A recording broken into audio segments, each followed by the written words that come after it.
जो वनाग्नि है ये हमारे लिए बहुत बड़ी चुनौती है और चुनौती इस साल भी है। हर साल ये चुनौती होती है, इसका एक प्रॉपर मैकेनिज्म बने, हर साल इससे निपटने के लिए पहले से तैयारियां हों। और इस वर्ष की वनाग्नि के लिए हमने कहा है कि मुख्यालय से जितने भी सीनियर ऑफिसर हैं उन सबकी जिम्मेदारी तय हो, जिले के अधिकारियों की जिम्मेदारी तय हो और साथ में सारे डिपार्टमेंटों के साथ कोऑर्डिनेशन करके इस पर अगले एक हफ्ते के अंदर संपूर्ण नियंत्रण हो। ये आज सभी को कहा गया है। इसके साथ साथ चारधाम यात्रा 10 मई को कपाट खुल रहे हैं केदारनाथ जी के और तेजी से चारधाम यात्रा शुरू हो जाएगी। चारधाम यात्रा के लिए जो तैयारियां हैं उन तैयारियों की भी समीक्षा की है।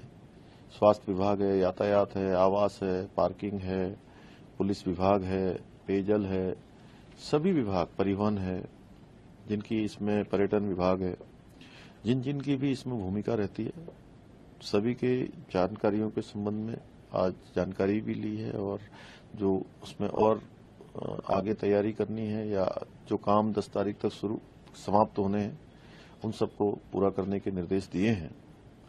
इसके साथ पेयजल, चूंकि पहाड़ों में आजकल पेयजल की भी किल्लत होती है, कहीं पर टैंकर लगाने हैं, घोड़े खच्चरों से व्यवस्था करनी है, सड़कें खुदी हुई हैं, पाइप लीकेज हैं या जल संचय, जल संरक्षण, दोनों इस पर सभी पर भविष्य में और अच्छी रणनीति बनाकर एक विजन के अनुरूप काम करना है।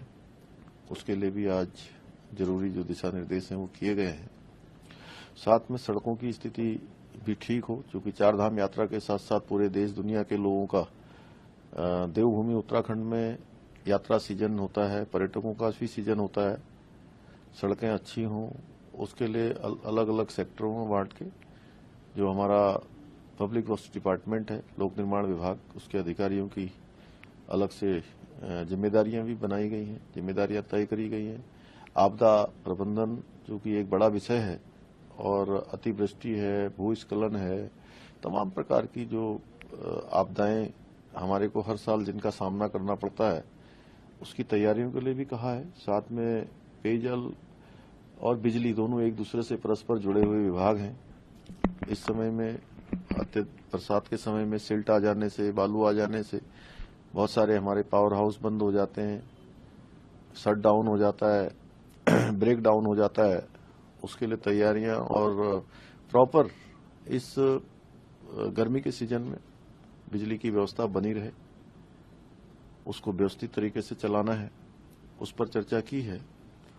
और साथ ही साथ जो हमारे प्रधानमंत्री जी का कथन है कि 21वीं सदी का तीसरा दशक उत्तराखंड का दशक होगा, तो उसके लिए हमें आने वाले तीर्थयात्री, श्रद्धालु, तेजी से जो हमारे निर्माण कार्य चल रहे हैं उसके लिए हमें किन किन चुनौतियां जो हमारे सामने आने वाली हैं उन सब के लिए हम तैयार हों। उसमें बिजली भी है, क्योंकि इन्वेस्टर ग्लोबल समिट के बाद बिजली की भी अत्यधिक मांग हमको होने वाली है। आने वाले समय में इंडस्ट्रियां बढ़ने वाली हैं, उद्योग धंधे बढ़ने वाले हैं, तो उस चुनौती के लिए भी हम तैयार हो रहे हैं। उसके लिए भी एक मैकेनिज्म बना रहे हैं, एक प्लान कर रहे हैं।